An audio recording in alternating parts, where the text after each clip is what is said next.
The day Princess Salith Velaroon learned she would marry a human, she broke a mirror with her bare hand. The glass cut deep into her silver skin, and blue blood ran down her fingers, but she did not care. She stood in her chamber, high above the crystal towers of Velarin Prime, and stared at the broken pieces of her reflection. Each piece showed a different part of her face. Her glowing marks along her cheekbones pulsed with anger. Her violet eyes burned. She was the third daughter of Emperor Zorath IV, born of the oldest and most powerful bloodline in the known galaxy, and they were giving her away to a species that had only discovered faster-than-light travel 40 years ago. Humans, small, soft, short-lived creatures from a wet little world at the edge of the spiral arm. The Kael'thari had ruled 1,000 star systems before humans had learned to make fire, and now, because of some trade agreement her father needed, she was expected to stand in the Hall of Eternal Light and bind her soul to one of them. Her handmaiden Tyrus wrapped her bleeding hand in silk and said nothing. There was nothing to say. The human arrived 3 days before the wedding. Salith watched from her balcony as his shuttle landed in the palace courtyard. It was a small, ugly Terran craft, all sharp angles and dull metal. Nothing like the smooth, living ships of the Kael'thari fleet. The ramp lowered, and out walked a man. He was not what she expected. She had imagined something rough and loud. Humans had a reputation for being noisy, emotional creatures who spoke too much and listened too little. But the man who stepped onto the white stone of her father's courtyard moved quietly. He was average height for a human, which meant he was short by Kael'thari standards. He had dark hair cut close, a clean jaw, and gray eyes that seemed to take in everything around him without rushing. He wore a simple dark suit, no medals, no decorations, nothing to suggest he was anything more than what his file said he was: Corporal Elias Wren, Terran Cultural Liaison, assigned to the Velaran Dominion as part of the marriage treaty. He looked up at the palace, and for a moment his eyes passed over her balcony. Salith stepped back into the shadow. She did not want him to see her. Not yet. The court laughed about him, of course. At the welcome dinner that evening, the noble houses of Velaran gathered in the grand hall to inspect the human their princess was being forced to marry. The hall was enormous, built from living crystal that sang softly when the wind moved through it. 1,000 Kael'thari sat at long tables that floated above the floor, their silver skin glowing in the light of the twin moons that shone through the glass ceiling. And there, at the center of it all, sat Elias Wren, eating slowly, smiling politely, saying very little. Lord Vathos, head of the second house, leaned toward his wife and whispered loud enough for half the table to hear. "This is the Great Alliance, this little creature? I have seen more impressive specimens in the garden pond." Laughter rippled through the hall. Elias did not react. He simply continued eating, holding his utensils in the Kael'thari fashion, which Salith noticed he had somehow already learned. He complimented the chef on the preparation of the moonfish. He asked the elderly Duchess Siren about the history of the Crystal Hall, and listened to her answer with such focused attention that the old woman actually blushed. Salith sat across from him and said nothing. She studied him the way she might study a puzzle she did not want to solve. He was calm. Not the forced calm of someone trying to impress, but a deep, settled calm, like water at the bottom of a very deep lake. It irritated her. "You do not seem nervous," she said finally. It was the first words she had spoken to him. Elias looked at her. His gray eyes were steady and warm. "Should I be?" he asked. "You are about to marry into a family that rules 1,000 worlds. You are surrounded by people who think you are beneath them. Most men would be nervous." He considered this. "I suppose I have been in worse rooms," he said, and there was something in the way he said it, not boasting, not joking, just a quiet statement of fact. that made Salith pause. Before she could respond, a commotion broke the moment. One of the ornamental blades mounted on the wall, a curved ceremonial sword from the second expansion. It fell toward the table where Elias sat, spinning through the air, its edge still sharp after 1,000 years. What happened next took less than a second. Elias moved, not fast exactly. It was more like he had already known it was going to fall. His hand came up and caught the blade, not by the handle, by the blade itself. The edge bit into his palm, and blood, red, shockingly red against all the blue and silver of the Kael'thari Hall, ran between his fingers. He held the sword steady, then calmly placed it on the table. He picked up his napkin, wrapped his hand, and turned back to his conversation with Duchess Seren as if nothing had happened. The hall barely noticed. A servant rushed over to collect the sword. Someone made a joke about old fixtures. The moment passed, but not for everyone. General Korath, who stood at his post behind the princess's chair, had seen it. He had spent 40 years commanding the Valaran military, and he had watched 1,000 soldiers fight and die. He knew what trained reflexes looked like. He knew the difference between luck and skill. And what Elias Wren had just done was not luck. No one caught a falling blade by the edge and held it steady, not without training that went far beyond anything a cultural liaison would need. The human had not flinched, had not gasped. His heart rate, which Korath could hear with his enhanced Kael'thari senses, had not increased by a single beat. That night, after the dinner ended, and the court retired to their chambers, Korath sat in his office and opened a secure channel to his contacts in Terran military intelligence. He entered the name Elias Wren, and waited. The file that came back was almost entirely blacked out. Page after page of heavy redaction. Training records, classified. Mission history, classified. Psychological evaluation, classified. Medical records, classified. Every meaningful detail had been erased behind walls of black ink. As if the man did not exist. As if someone had taken a life and simply deleted it from the record. But at the very top of the file, one line remained visible. A single classification tag that the redaction had not touched. Perhaps by oversight, perhaps as a warning. It read, Orpheus Class Operative, Solo Deployment Certified. Korath stared at the screen for a long time. He had heard rumors of Orpheus. Every intelligence officer in the galaxy had. A ghost program, a human myth. Soldiers who were not really soldiers anymore, who operated alone behind enemy lines for months or years at a time, who could dismantle entire military operations by themselves. Most people believed it was propaganda. Humans trying to make themselves seem more dangerous than they were.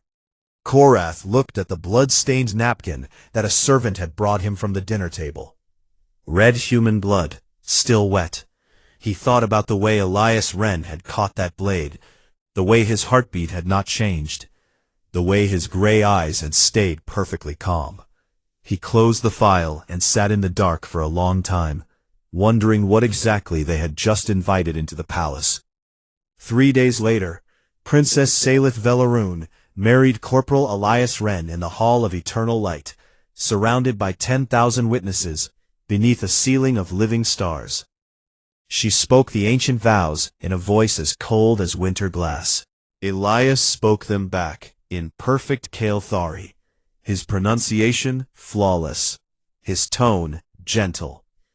When it was done, Salith walked back to her chambers without looking at him, and Elias Wren stood alone in the great hall, watching her go, his calm gray eyes showing nothing at all.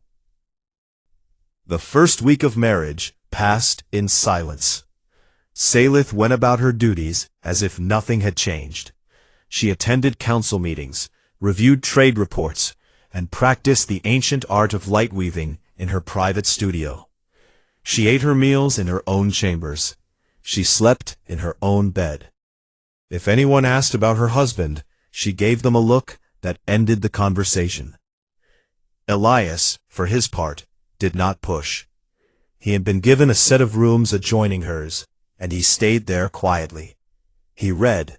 He walked the palace gardens in the early mornings, when the dew still glowed on the crystal flowers. He spent time in the palace library, reading Kael'thari texts in the original language, turning the pages with a care that surprised the old librarian who watched him from across the room. It was this quietness that first made Salith curious.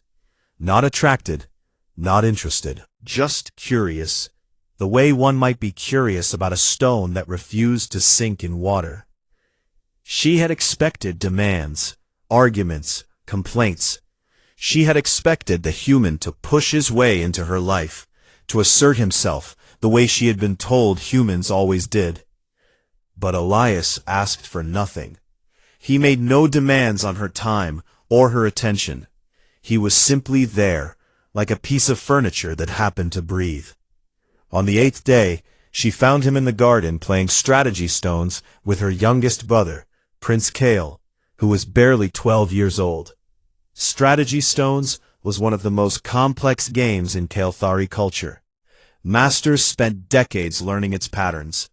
Kael was considered a prodigy. He had beaten grown nobles since he was 9.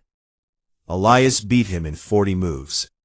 Salith watched from the doorway as her brother stared at the board in disbelief. Then the boy laughed, a real delighted laugh, and demanded a rematch.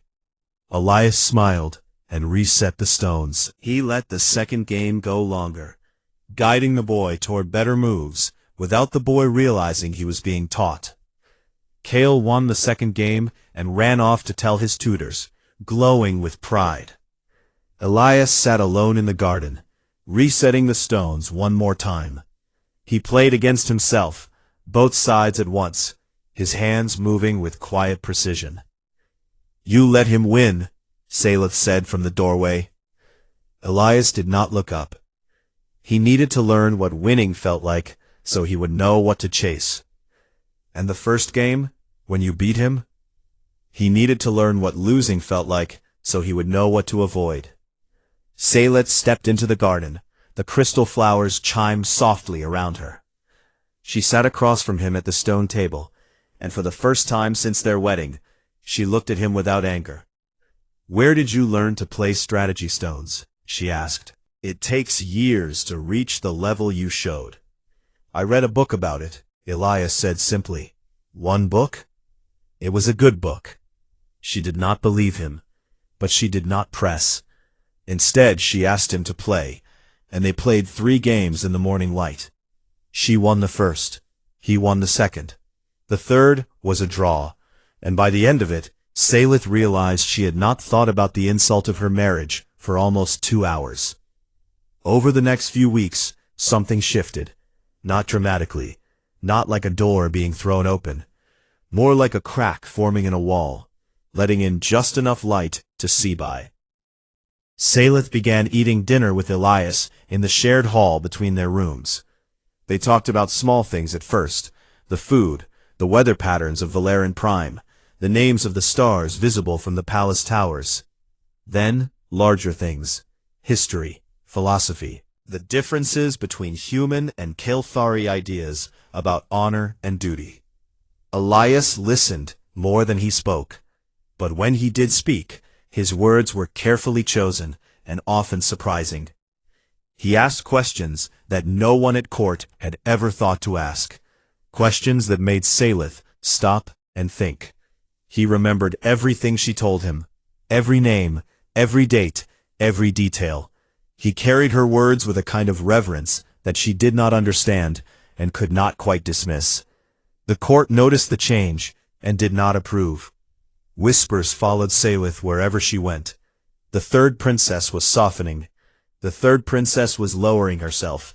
The third princess was being seduced by the clever little human. She had dealt with whispers her entire life. It was during the Feast of the Twin Moons that everything changed. The feast was one of the most important events in the Kael'thari calendar, a celebration of unity and power that drew diplomats from across the galaxy. The grand hall was filled to capacity. Hundreds of species mingled beneath the singing crystal ceiling, drinking star wine and performing the delicate dance of galactic politics. The Rekval Syndicate sent an envoy. The Rekval were insects, massive armored creatures with black chitin plates and mandibles that could cut through steel. They stood 7 feet tall and moved with a clicking mechanical precision that made most species uneasy. The Syndicate had been rivals of the Valaran Dominion for centuries, not openly hostile, but always watching, always testing, always looking for weakness.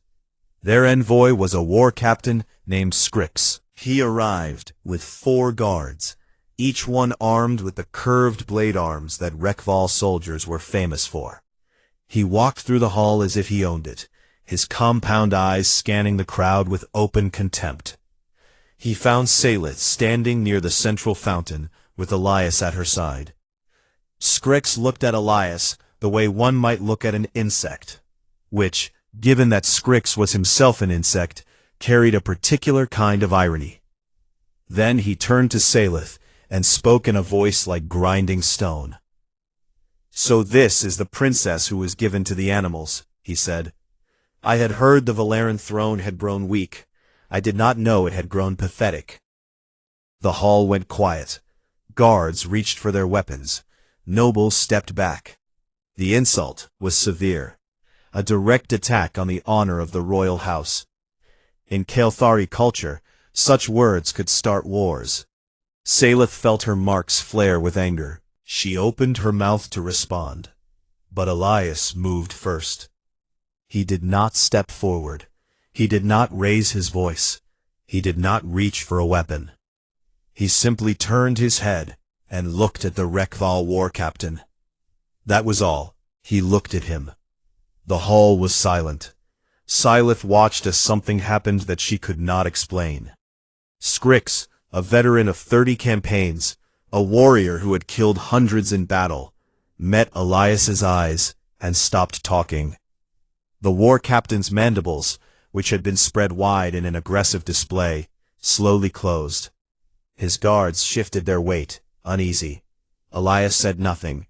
He simply looked at Scrix with those calm gray eyes, and in that look there was something that went beyond words. It was not a threat, exactly. It was more like a promise. A quiet, absolute certainty that made the air feel heavier. Scrix took one step back, then another. He turned without another word, and walked out of the hall. His guards followed, moving faster than protocol demanded. The feast resumed. The music started again. People began talking in urgent, confused whispers. What had just happened? What had the human done? Salith turned to Elias. "What did you say to him?" "I did not say anything." "Then what did you do?" Elias paused. For a moment, something flickered across his face. Not quite guilt, not quite sadness, but something in between. "I let him see something," he said quietly. "Most of the time, I keep it put away." Salith did not understand, but she remembered the look in Scrix's compound eyes just before he turned away. She had seen fear in many forms over her lifetime. This was not ordinary fear. This was the deep, ancient kind, the kind that prey animals felt when they realized too late that they were standing next to something that ate things like them. Later that night, long after the feast had ended and the palace had gone quiet, Salith could not sleep. She walked to the balcony that connected their rooms and found Elias already there, standing in the moonlight, looking out at the city below. His hands were trembling. It was small, barely visible, but Salith had sharp eyes, and she saw the way his fingers shook at his sides, the way his jaw was tight, the way his breathing was just slightly too controlled, as if he was managing something inside himself that wanted to dead out. He noticed her watching. The trembling stopped instantly, as if a switch had been flipped. His hands were steady. His face was calm. The mask was back in place. "I am sorry if I overstepped," he said, "at the feast." She looked at this quiet man standing in the light of the twin moons, and for the first time, she did not see a puzzle. She saw a locked door, and behind that door, something enormous was breathing. "What are you, Elias?" she whispered. He looked at her for a long moment. The moonlight made his gray eyes look like silver, almost Kael'thari, almost alien. "I am your husband," he said softly. "That is what I am choosing to be." He turned and walked back to his room. The door closed gently behind him. Salith stood on the balcony alone, the crystal flowers singing in the wind around her, and wondered for the first time not what her husband was hiding, but what he was so afraid of becoming. The attack came on the night of the deep stars. It was the holiest night in the Kael'thari calendar, the one night every year when all 3 moons aligned and the sky turned a deep, impossible purple. The entire palace was open. Guards were stationed at the outer walls for ceremony, not defense. The royal family gathered in the inner sanctum, the oldest part of the palace, deep underground, where the first emperor had carved his throne from living rock 10,000 years ago. Emperor Zorath IV sat on that throne now, surrounded by his children and their families. Prince Kael played with his cousins on the crystal floor. The elder princesses spoke softly with their husbands. Salith stood near the far wall with Elias, who was watching the children play with that quiet, distant look he sometimes got, like a man seeing something beautiful that he was not sure he was allowed to have. At exactly midnight, the lights went out. Every light in the palace, every system, every screen, every communication device, all of it died in one instant, as if someone had reached into the heart of the building and squeezed. The crystal walls, which normally glowed with their own inner light, went dark for the first time in recorded history. Salith felt the darkness hit her like a physical weight. Around her, voices rose in confusion. Children cried. Guards shouted orders that no one could follow. Then the screaming started. It came from above, from the upper levels of the palace, distant at first, then closer. Not Kael'thari screams, something else. The wet, clicking sound of Rekval war cries, mixed with the crack of chitin armor moving fast through narrow corridors.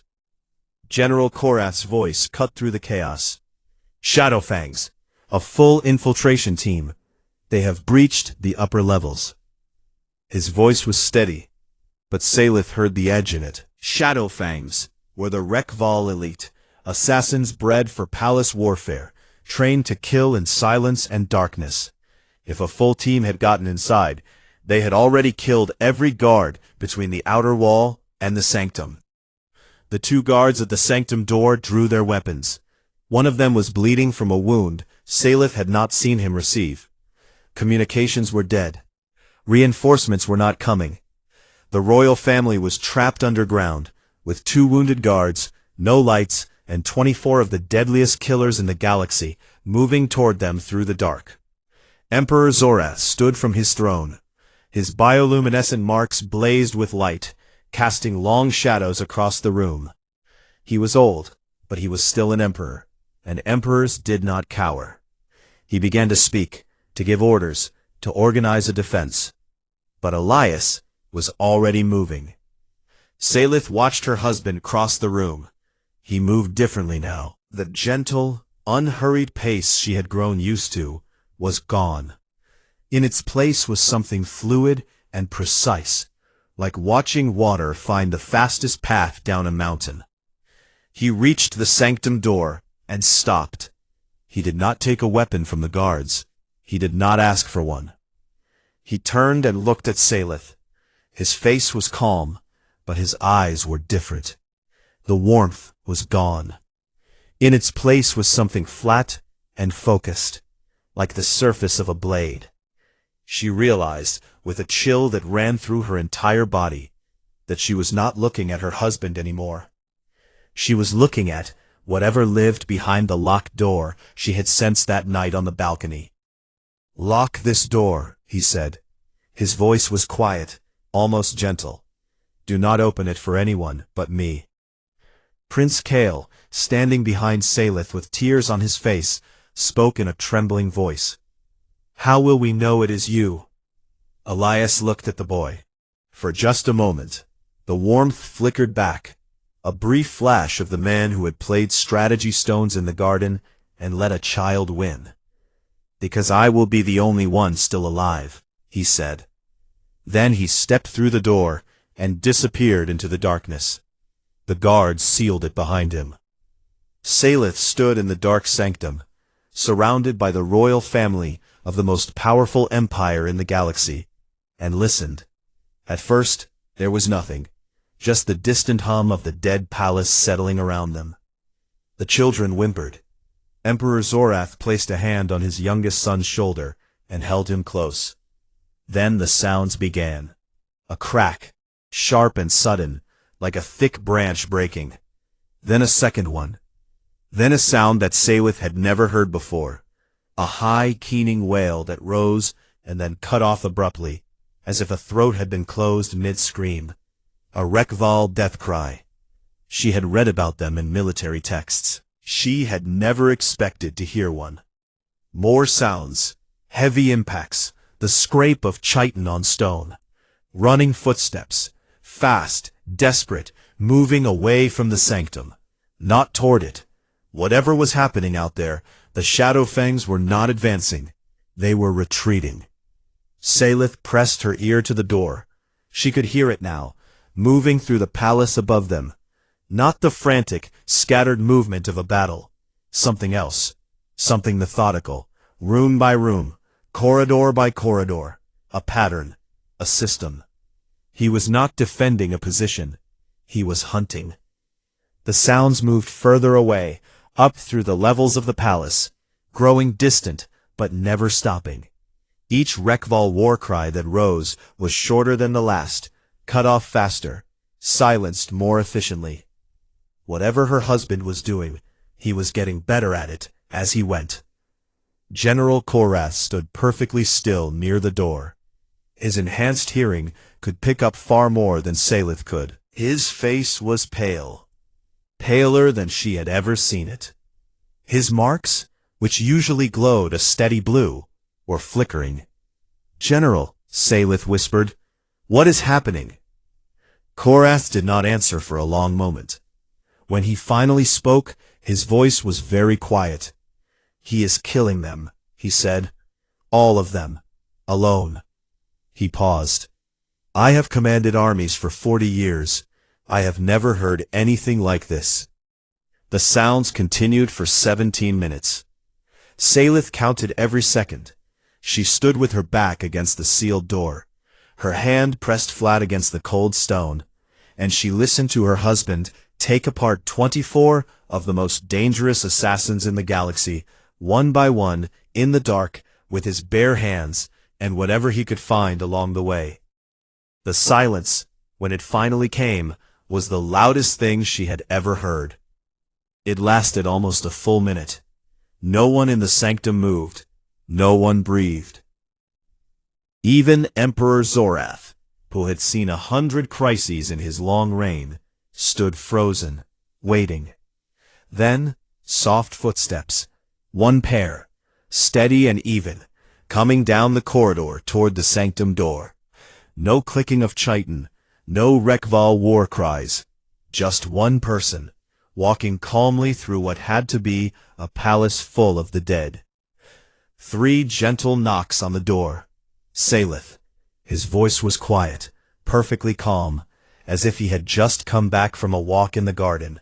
"It is over." Korath looked at Salith. She looked back at him. Then she reached for the door and opened it. Elias stood in the corridor. The emergency lights had come back on, dim, red, casting everything in a bloody glow. He was covered in Rekval blood. It was cobalt blue, and it covered his hands, his arms, his face, his clothes. It dripped from his fingers and pooled on the stone floor beneath him. There was not a single scratch on his body. Behind him, The corridor stretched away into red-lit darkness. Salith could see shapes on the floor, large, broken shapes, with black chitin and limbs bent at wrong angles. She counted 3 in the corridor alone. There were 21 more somewhere above them. Elias looked at her. His eyes were still flat and distant, still that cold blade surface. But as he looked at her face, something shifted. The warmth came back, slowly, like sunlight returning after an eclipse. His shoulders, which had been set in hard, rigid lines, relaxed by a fraction. He blinked. He was coming back. "Is everyone safe?" he asked. Salith could not speak. She looked at this man, this quiet, bookish, poetry-reading man who ate slowly and played games with children and caught blades without flinching, standing in a corridor painted blue with the blood of 24 elite killers. And she understood something that rearranged everything she thought she knew. The calm was not a mask hiding the soldier. The soldier was not a monster hiding behind the calm. They were the same thing, the same man. The gentleness and the violence lived in the same heart. And the fact that he could carry both without being destroyed by either was the most terrifying and most human thing she had ever witnessed. Prince Kale pushed past her and ran to Elias. The boy wrapped his arms around the blood-soaked human and held on tight. Elias looked down at the child with an expression that Salith had never seen on his face before. Raw, unguarded, almost broken. He placed one blue-stained hand gently on the boy's head. "You are safe," he said softly. "I promised you would be safe." Later, when the power was restored, and the palace was secured, and the bodies were counted, General Korath reviewed the security footage that the backup systems had captured. He watched it once, then he watched it again. Then he closed the file and deleted his personal copy, because some things were not meant to be watched more than twice. 24 Shadowfangs, 1 human, 17 minutes. Korath poured himself a drink and stared at the wall for a very long time. The footage leaked 3 days after the attack. Someone in the security division, Korath never found out who, copied the backup recordings and sold them to a galactic news network. Within hours, every inhabited world in the known galaxy was watching a quiet human in a dark palace systematically dismantle 24 Rekval Shadowfangs like they were made of paper. The reaction was immediate and enormous. On Velarin Prime, crowds gathered outside the palace gates. Some cheered, some demanded answers. On Earth, the Terran government issued a terse statement calling the footage a private security matter and refusing further comment. On the Rekval homeworld, the Syndicate High Council watched the video in a sealed chamber and did not speak for an hour after it ended. Every intelligence agency in the galaxy scrambled. Analysts picked the footage apart frame by frame. Military experts wrote reports. Scientists argued about whether what they were seeing was even physically possible for a human body. And in the palace, Salith sat across from her husband in their shared hall and waited for him to speak. Elias had not spoken much since the night of the attack. He had showered, changed, tended to Prince Kale and the other children, and then retreated to his room. When he came out the next morning, he was the same quiet, gentle man he had always been. He read his books, he walked the gardens, he ate slowly. But Salith could see the cracks now. Small things she had missed before. The way he sometimes paused in the middle of a corridor, perfectly still, as if listening for something that was not there. The way his eyes would track movement, a servant crossing the room, a bird outside the window, with a precision that had nothing to do with curiosity. The way he slept lightly, when he slept at all. "You owe me the truth," she said on the 3rd morning. Elias set down his book. He looked at her for a long time, and he nodded. "What do you want to know?" he asked. "Everything," he told her. The Orpheus program had started 32 years ago, buried so deep in the Terran military structure that fewer than 40 people in the entire government knew it existed. It was born from a simple, terrible question. What happens when you take a human being and remove every limit? They selected candidates at 16. Orphans, most of them. Children with no families who would come looking. Children whose disappearance would not create questions. They chose for specific traits. Not strength or speed, but adaptability. Endurance. The ability to be alone for very long periods without breaking. Elias had been chosen at 15. He had been living in a group home in a small city on Earth. He had no parents, no siblings, no one who would notice he was gone.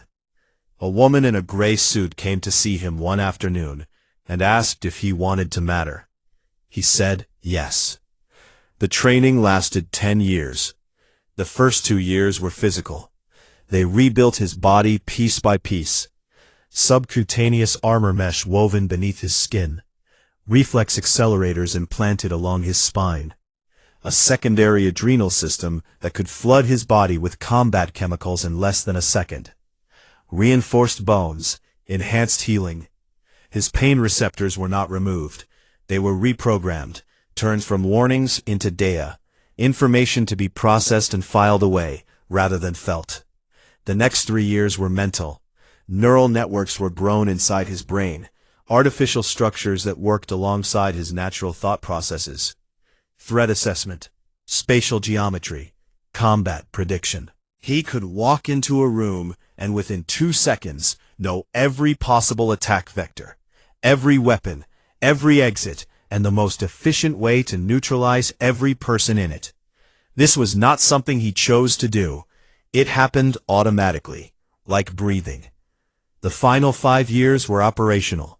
They sent him out alone, behind enemy lines on alien worlds, into situations that entire military units had failed to resolve.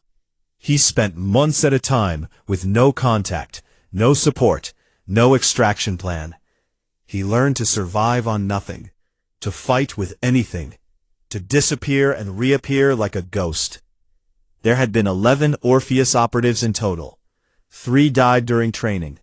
2 died on missions. 4 survived the missions, but not the aftermath. Their minds broke under the weight of what had been done to them and what they had done. They were kept in quiet facilities on Earth, cared for by people who could never be told why their patients sometimes woke up screaming in languages that were not human. 2 remained active and functional. Elias was one of them. And the other? Syleth asked. I do not know where she is, Elias said. That is by design. We are not supposed to know each other. We are not supposed to exist. Syleth sat in silence. The morning light came through the crystal walls and cast rainbow patterns on the floor between them. It was beautiful. Everything about this world was beautiful. And the man sitting across from her had spent the better part of his life in the ugliest places the galaxy had to offer. Why are you here? She asked. Why this marriage? Why me? Elias hesitated. For the first time since she had known him, he looked uncertain. The Terran government wanted an asset near the Valeran royal family. The trade accords are important to Earth, and there were intelligence reports suggesting the Rekval might try something aggressive. They needed someone who could protect the royal house without anyone knowing protection was in place. So, you are a spy. I am an insurance policy, he said quietly, one that was never supposed to be used. Syleth felt the anger rise in her chest, hot and sharp. She had been a tool, a cover story. The entire marriage was a tactical operation, and she was the excuse they used to put a weapon inside her father's house. Was any of it real? She asked.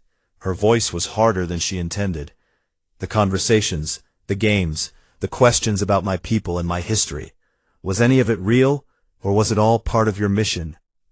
Elias looked at her. His gray eyes were steady, but she saw something in them she had not seen before. Not the calm, not the blade, but something raw and open. Something that looked like pain. The mission was real, he said. But so was everything else. The program made me into a weapon. It did not make me incapable of caring. It tried to, but it failed. He paused. Everything I have said to you has been true. Every question I asked because I wanted to know the answer. Every moment I spent with you, I spent because I wanted to be there. He looked down at his hands. The same hands that had killed 24 people 3 nights ago. The same hands that had gently reset strategy stones for a boy in a garden. They made me into something terrible, he said. I have spent every day since trying to also be something good. I do not always succeed, but I try. And being here, being with you, it is the closest I have come to feeling like the trying might be enough. The silence that followed was long and fragile. Salith did not forgive him, but she did not send him away either. The political storm, however, did not wait for her to decide. The Rekval Syndicate declared Elias a war criminal and demanded his immediate extradition. They claimed his actions constituted an act of war, a military operative placed inside a sovereign palace under false pretenses, killing Syndicate citizens on foreign soil. They wanted him tried under Rekval law, which everyone understood meant execution. The Valeran court was divided. Half the noble houses called Elias a hero who had saved the emperor's life. The other half called him a Terran weapon that had been smuggled into the heart of their civilization, proof that humans could not be trusted. Emperor Zorath called a full session of the court. Every noble house, every advisor, every general, the great hall was packed. At the center, Elias stood alone, his hands clasped behind his back, his face showing nothing. The debate raged for hours. Voices rose and fell. Accusations flew. Lord Vathos, who had mocked Elias at the wedding feast, now demanded his removal. Others argued that handing him over to the Rekval would be a sign of weakness. Korath stood by silently, his face unreadable. It was Salith who ended it. She walked to the center of the hall without being called. She was not next in line for the throne. She was not a military commander. She was the third daughter, the one given away in a political marriage that no one had taken seriously. But when she stood before the court and opened her mouth, the hall went silent. "You call him a weapon," she said, her voice carrying to every corner of the room. "You call him a threat. You call him a danger that was placed among us without our knowledge." She looked at her father. "All of that may be true. But 3 nights ago, while this court debated and our guards fell and our lights went dark, one man stood between this family and death. He did not run. He did not hide. He did not bargain for his own safety. He walked into the darkness alone, and he came back with our lives in his hands." She turned to face the court. Her bioluminescent marks burned bright, casting her face in fierce blue light. 24 Shadowfangs came to kill our father, our children, our blood. And this man, this human you all laughed at, this quiet, small, short-lived creature from a wet little world, he stopped them, alone. Because that is who he is. Not a weapon, not a spy. A man who was given terrible power and chose to use it to protect people who had shown him nothing but contempt. She looked at Elias. He looked back at her. Something passed between them that the entire court could see, but no one could name. "He is my husband," Salith said, "and I have seen what he chose to do with the power he was given. If that makes him dangerous, then I say we need dangerous men." The court was silent for a very long time. Emperor Zorath looked at his daughter. Then he looked at Elias. Then he looked at the Rekval extradition demand on his desk. He picked it up, tore it in half, and dropped the pieces on the floor. "The human stays," said the Emperor. But the Rekval Syndicate did not accept the answer. Within a week, intelligence reports confirmed what Korath had feared. A war fleet was gathering at the border. Hundreds of ships, thousands of soldiers. The Syndicate was not interested in one man anymore. They had found their excuse, and they intended to use it. War was coming, and this time, Elias could not stop it alone. The Rekval Syndicate hit 3 border systems in the first wave. They came fast and hard, a strategy designed to overwhelm the Valeran Dominion before its massive but slow military could mobilize. Colony worlds burned, defense stations fell. In 72 hours, the Syndicate had pushed deeper into Valeran space than any enemy had in 1,000 years. The Kael'thari were not prepared. Their military was ancient and proud, and built for a different kind of war. Grand fleet engagements, honorable confrontations between matched forces, battles that followed rules both sides agreed to. The Rekval did not follow rules. They used swarm tactics, ambush formations, and suicide strikes. They attacked supply lines instead of warships. They hit civilian targets to draw defenders out of position. The Valeran generals argued in their war rooms, moving holographic ships across star maps, and debating tactics that had worked 3 centuries ago. They were losing. Elias watched from the corner of the war room for 2 days before he spoke. "You are fighting the war they want you to fight," he said. Every general in the room turned to look at him. Most of them still did not trust him. Some of them actively hated him. General Korath, standing near the Emperor's seat, said nothing, but gave Elias a slight nod. "You have the stronger fleet," Elias continued. "More ships, more firepower, better technology. But you are using that fleet the way you have always used it, in large formations, moving in straight lines, engaging on open fields. The Rekval know this. They have studied you for centuries. They know exactly how you fight, and they have built their entire strategy around exploiting your predictability."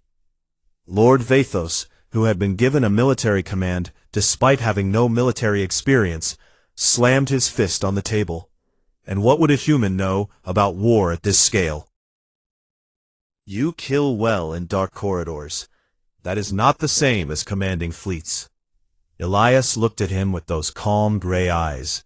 "You are right," he said. "I am not a fleet commander, but I have spent my life fighting enemies who were bigger, stronger, and better equipped than I was, and I am still here. The Rekval are a larger version of every problem I have ever solved. The principles are the same." He turned to the star map and began to speak.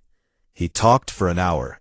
He laid out a strategy that no Kael'thari general had ever considered, because it violated every rule of honorable warfare they had ever been taught.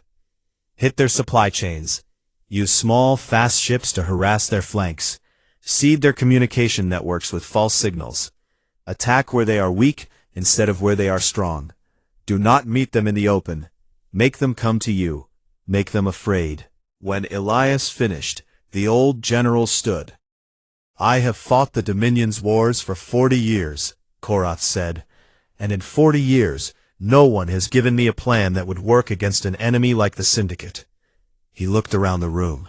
Until now, Emperor Zorath gave Elias command authority, not over the fleet, but over a new unit, a small, specialized force that would operate outside the normal chain of command. Elias had one condition. He would train the unit himself, and he would choose its members. He selected 30 Kael'thari volunteers, young, fast, adaptable, soldiers who had not yet learned to be rigid. He trained them in the palace courtyards for 3 weeks. He taught them to fight dirty, to use their natural advantages, their speed, their enhanced senses, their bioluminescence that could be controlled to create distractions, in ways their traditional training had never imagined. They called themselves the Quiet. The name spread through the fleet. Soldiers whispered about it. A unit trained by the human, the one from the footage, the one who had killed 24 Shadowfangs in the dark. The Quiet hit their first target, a Rekval supply depot, 2 days after their training ended. They destroyed it in 40 minutes and disappeared without a single casualty. They hit 3 more targets in the following week. Each strike was surgical, precise, and devastating. The Rekval could not predict where they would appear or how they would attack, because the Quiet did not follow any pattern the Syndicate had ever seen. For the first time in the war, the Rekval advance slowed. But the Syndicate was vast, and its resources were deep. They adapted. They sent more ships. They reinforced their supply lines. And they made a decision that changed everything. Warlord Vrethax took personal command. Vrethax was a legend, the oldest and most decorated military commander in Rekval history. He had conquered 12 worlds and never lost a battle. He stood 9 feet tall. His chitin armor fused to his body through decades of ritual combat scarring. His mandibles could cut through starship hull plating. He had killed enemy commanders in single combat on 6 separate occasions, and he kept their skulls mounted in his war chamber. Vrethax drove the Syndicate fleet straight to Velaran Prime. The battle for the homeworld lasted 3 days. The Velaran fleet fought with everything it had, using Elias's strategies alongside their own traditional tactics. It was enough to hold the line in space, but not on the ground. Rekval dropships broke through the orbital defense and landed troops on the surface. Thousands of Syndicate soldiers poured into the capital city, pushing toward the palace. Elias led the quiet through the streets, fighting a running battle that slowed the advance, but could not stop it. The Kael'tari fought beside them, soldiers and civilians alike, defending their world with a ferocity that surprised even themselves. But Vrethax was coming. His personal assault craft landed in the main plaza, and the warlord stepped out with his honor guard. He walked through the battle like it did not concern him. Lesser fights were beneath his notice. He had come for one thing. His voice boomed across the plaza, amplified by the speakers on his armor, broadcast to every communication channel on the planet and every ship in orbit. I am Vrethax. I come for the human. Send him to me, and the palace will be spared. Refuse, and I will burn it to the ground, with every living thing inside. Salith was in the palace command center when the broadcast came through. She looked at the tactical display and saw Elias's position marker, a small blue dot in the streets south of the plaza. She watched it stop moving. No, she said. Korath put a hand on her arm. He has already made his choice, the general said quietly. Elias walked into the plaza alone. The fighting around them seemed to pause. Rekval soldiers pulled back. Kael'thari defenders held their positions. The broadcast cameras, still running, captured everything. Across the galaxy, billions of beings watched a single human walk across a broken plaza toward a 9-foot insectoid warlord who had never known defeat. Vrethax looked down at him. His compound eyes reflected 100 tiny images of the small blood-covered creature standing before him. The one who killed my Shadowfangs. Elias did not respond. He stood perfectly still, his breathing slow, his eyes flat and focused. The blade surface, the thing behind the locked door. But there was something else there too. Something that had not been there before the palace, before Sylith, before the garden and the strategy stones and the children laughing. There was something worth fighting for. Vrethax attacked first. The warlord was faster than anything his size had a right to be. His blade arms came down like guillotines, cracking the stone where Elias had been standing a half-second before. Elias moved, not away, but sideways and in, closing the distance instead of creating it. He struck the joint where Vrethax's primary blade arm met his shoulder. The hit would have killed a lesser Rekval. Vrethax barely noticed. What followed was the most brutal fight anyone watching had ever seen. Vrethax was stronger, faster, armored in living chitin that could stop energy weapons. Every blow he landed sent Elias flying across the broken stone. Every time, Elias got back up. The human bled red across the white stone. He took wounds that should have been fatal. A blade arm through his shoulder, a crushing blow to his ribs that everyone heard crack even through the broadcast speakers. His subcutaneous armor stopped the killing blows, but could not stop the pain. His enhanced healing kept him conscious, but could not keep him whole. But he did not stop. He studied the warlord as they fought, the way he had studied strategy stones in the garden. Every exchange taught him something. Every wound was data. His combat prediction networks mapped Vrethax's patterns, found the rhythms in the chaos, identified the gaps. Vrethax grew frustrated, then confused, then for the first time in his long and violent life, afraid. Because the human was not getting weaker. The human was getting better. Every minute the fight continued. The small red bleeding creature became harder to hit, harder to predict, harder to kill. It was like fighting water. It was like fighting something that learned faster than it bled. 7 minutes into the fight, Elias found the gap. There was a seam in Vrethax's chitin, a tiny imperfection, where the ritual scarring had weakened the natural armor along the left side of his thorax. It appeared for less than a second each time the warlord extended his primary blade arm for a downward strike. Most fighters would never have seen it. Most fighters would not have survived long enough to look. Elias waited for the strike. He let the blade arm come down. He stepped inside its arc, so close that Vrethax's own armor blocked his secondary arms from reaching, and, with one precise, devastating blow, driven by every enhancement, every augmentation, every year of training and suffering and surviving, he drove his fist through the gap in the chitin and into the soft tissue beneath. Vrethax made a sound that no one had ever heard a Rekval warlord make. It was not a war cry. It was not a death shriek.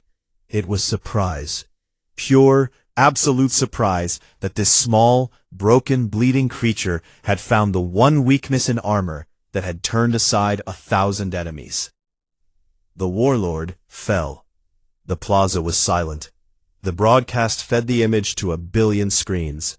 A human, barely standing, covered in his own blood, standing over the body of the greatest warrior the Rekval Syndicate had ever produced. The Syndicate fleet watched their warlord fall. For a moment that felt like eternity, nothing moved. Then, one by one, the Rekval ships began to pull back.